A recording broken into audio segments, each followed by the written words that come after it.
Halo teman-teman, kembali lagi bersama saya Ruben Putranto Purnomo dari jurusan Accounting 2022 Universitas Ciputra Surabaya. Hari ini saya akan menjelaskan tentang penyusutan aset tetap. Nah, penyusutan aset tetap itu bakal ada di laporan keuangan.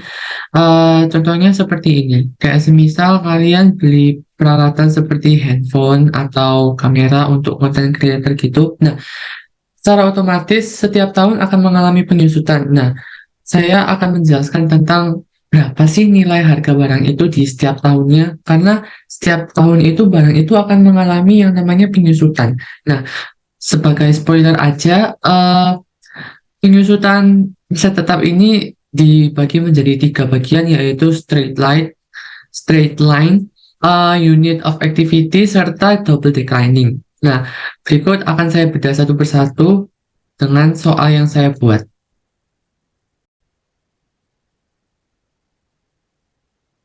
Nah, contohnya seperti ini. Pada tanggal 1 Mei 2016, PT Glue ini membeli peralatan senilai 300 juta. Peralatan tersebut diperkirakan memiliki umur manfaat 3 tahun setara dengan 20.000 jam operasi dengan nilai residu 10 juta. Nah, buat kalian yang nggak tahu, nilai residu itu nilai sisa dari peralatan yang dibeli sama Glue ini, sehingga nilai akhir sisanya ini harus 10 juta. Nah, peralatan tersebut digunakan 6.000 jam sepanjang 2016, 5.000 jam sepanjang 2017, 5.000 jam sepanjang tahun 2018, dan 4.000 jam pada tahun 2019. Nah, di sini kita disuruh hitunglah beban penyusutan untuk tahun berakhir pada tanggal 31 Desember 2016, 17, 18, 2019 dengan menggunakan straight line, unit of activity, dan double declining. Oke, mari kita langsung ke Excel-nya, pemirsa.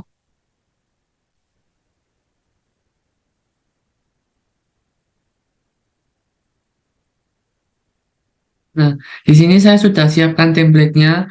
Untuk straight line ini ada year-nya, kita tulis tahun, depreciable cost-nya itu kita isi menggunakan eh, peralatan yang kita beli, ya, dikurangi sama nilai residu.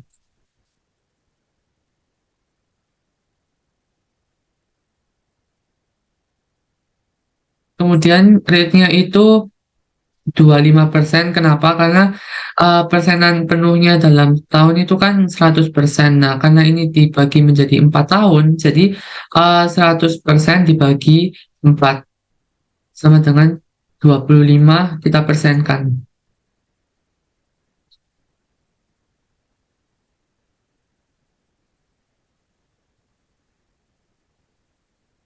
Kemudian kita drag.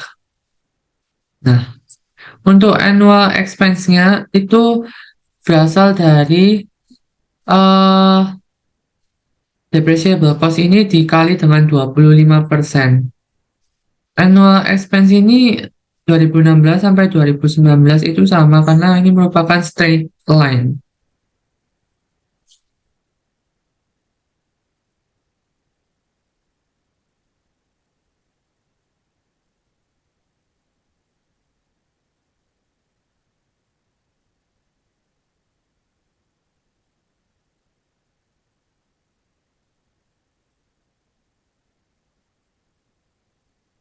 Sebelumnya mohon maaf karena depreciable cost-nya belum saya kurangi. Oke.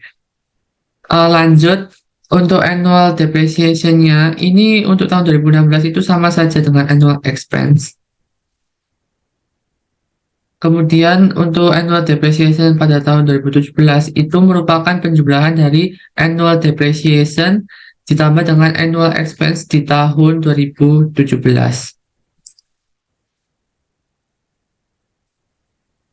Nah, setelah ini kalian bisa drag biar langsung automatic.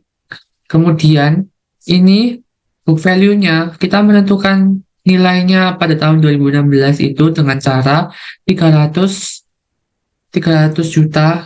Kenapa 300 juta? Karena tidak dikurangi dengan nilai residu.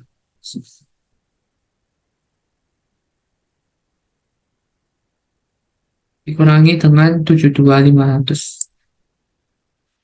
Hasilnya 227.500, kemudian kita drag. Nah, kenapa ini benar karena ini benar.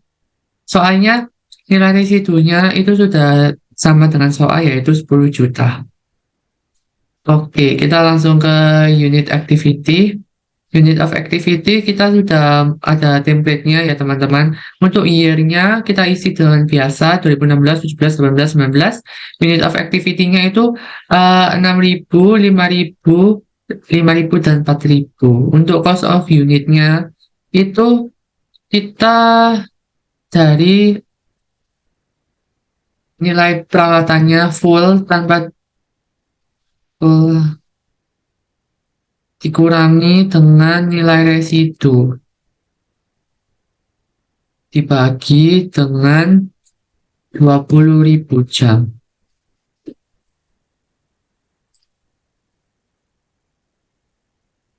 Hasilnya adalah 14.500, kemudian kita drag saja.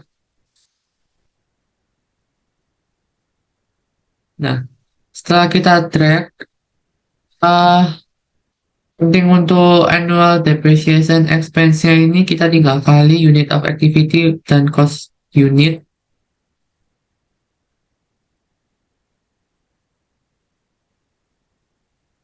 Kita drag langsung.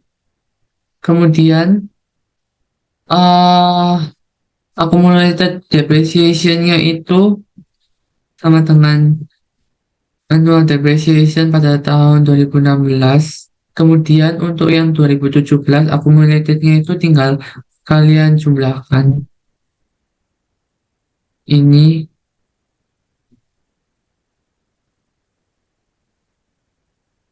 Baik. Kemudian kalian drag saja seperti biasa karena ini Excel.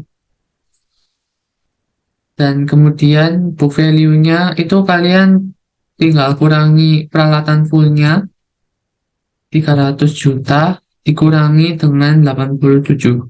Dan hasilnya, oh salah, kebanyakan nol.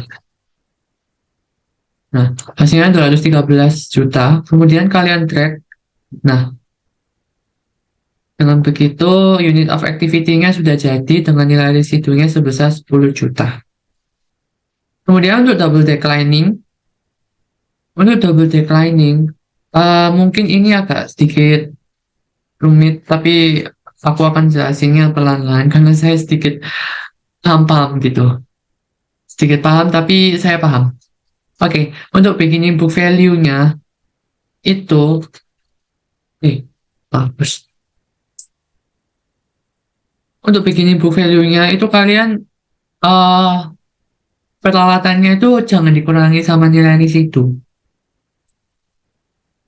Kita isi 300 juta. Declining-nya itu merupakan dua kalinya dari rate-nya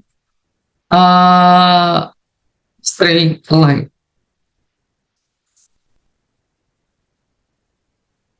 Nah, 50%. Kita tinggal drag aja. Kemudian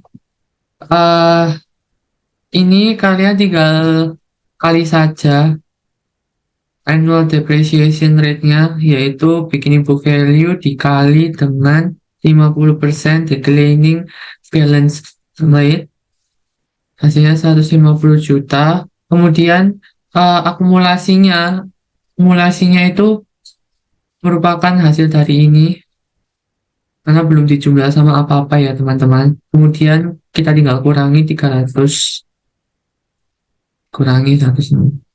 Nah, 150 juta. Kemudian untuk tahun 2017, ini beginning book value-nya ini merupakan hasil dari book value-nya terakhir ini. Jadi kayak semisal turun-temurun gitulah.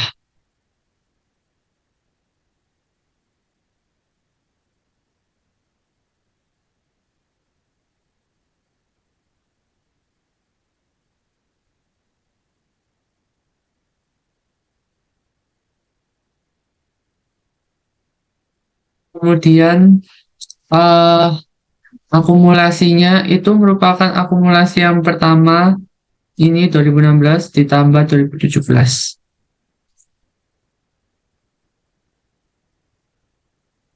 Kalau sudah ketemu, tinggal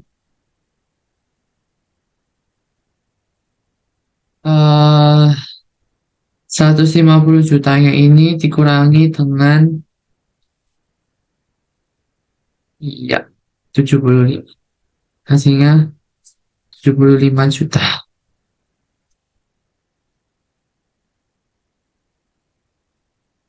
Kemudian sama ini, pokoknya eh alurnya seperti tadi. Ini dimasukin book value-nya, dimasukin beginning book value, kemudian kalian kali dengan declining balance rate,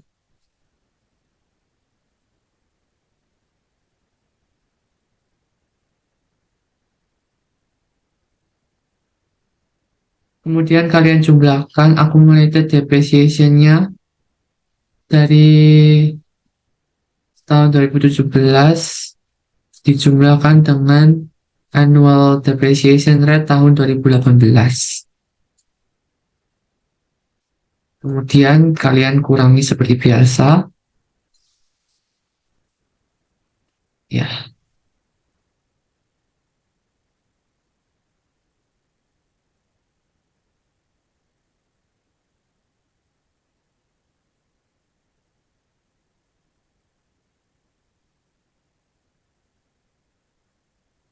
kali 50%.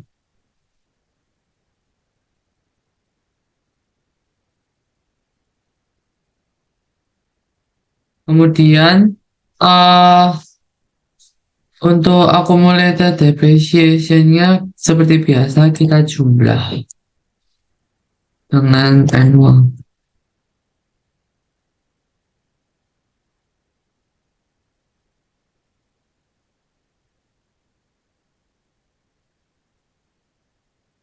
Value-nya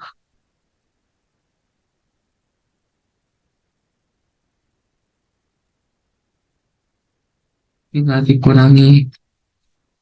Nah, nilai book value-nya pada tahun 2019 18.750. Kenapa nggak 10 juta? Eh karena di soalnya itu sampai tahun 2019. Sebenarnya kalau kalian ingin nilai residunya 10 juta itu bisa-bisa saja, tapi harus ada penyesuaiannya seperti eh, tidak dikali dengan declining balance rate-nya atau bagaimana. Itu bisa. Karena ini sampai dengan 2019 dan di soalnya itu sampai 2019, jadi kita sampai di 2019 saja. Oke, dengan begini saya mau mereview ulang bahwa dari video-video sebelumnya, eh untuk sekilas video-video saya kan ada yang namanya laporan jasa sama laporan perusahaan dagang. Nah, saya akan mereview ulang itu alur siklus akuntansi itu bagaimana sih teman-teman. Nah, yang pertama itu pasti ada, pertama itu soal dulu. Soal itu biasanya menjelaskan tentang aktivitas apa aja sih yang dilakukan sama perusahaan. Nah, aktivitas itu dicatat dalam jurnal umum. Jadi jurnal umumnya itu yang di video sebelumnya ada akun debit, akun kredit, terus nilainya berapa, akun full, dan sebagainya. Kemudian itu dicatat di buku besar. Buku besar ini biasanya itu untuk mengetahui transaksi-transaksi apa aja yang semisal belum terlunaskan atau kan biasanya kan di buku besar kan ada kayak semacam nama akun, terus tanggalnya berapa, dan aktivitasnya apa aja. Nah, itu uh, fungsinya buku besar dan mengetahui sisa-sisa pada akun-akun tertentu. Kemudian masuklah ke neraca saldo yang disesuaikan. Dan neraca saldo itu fungsinya untuk mengetahui jumlah saldo yang dimiliki untuk setiap akun, baik itu di debit maupun di kredit. Kemudian ada buku besar penyesuaian dan neraca setelah penyesuaian. Ini biasanya dilakukan untuk menyesuaikan kegiatan transaksi yang biasanya itu perlu revisi gitu loh. Perlu revisi, maksudnya ada transaksi baru di periode akhir gitu. Makanya kita sebut dengan penyesuaian.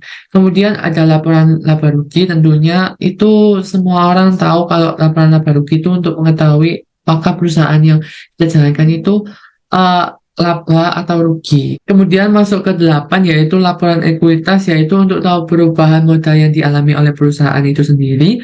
Kemudian yang ke-9 itu ada laporan posisi keuangan. Laporan posisi keuangan itu untuk apa sih? Untuk mengetahui aset, liabilitas, dan ekuitas. Biasanya kita menerapkan prinsip bahwa aset sama dengan liabilitas plus ekuitas. Kemudian ada laporan arus kas, dan yang terakhir adalah jurnal penutup. Nah, jurnal penutup ini biasanya kita gunakan untuk menutup suatu laporan akuntansi dalam jangka tertentu. Kayak semisal dalam jangka sebulan nih kita harus jurnal penutup.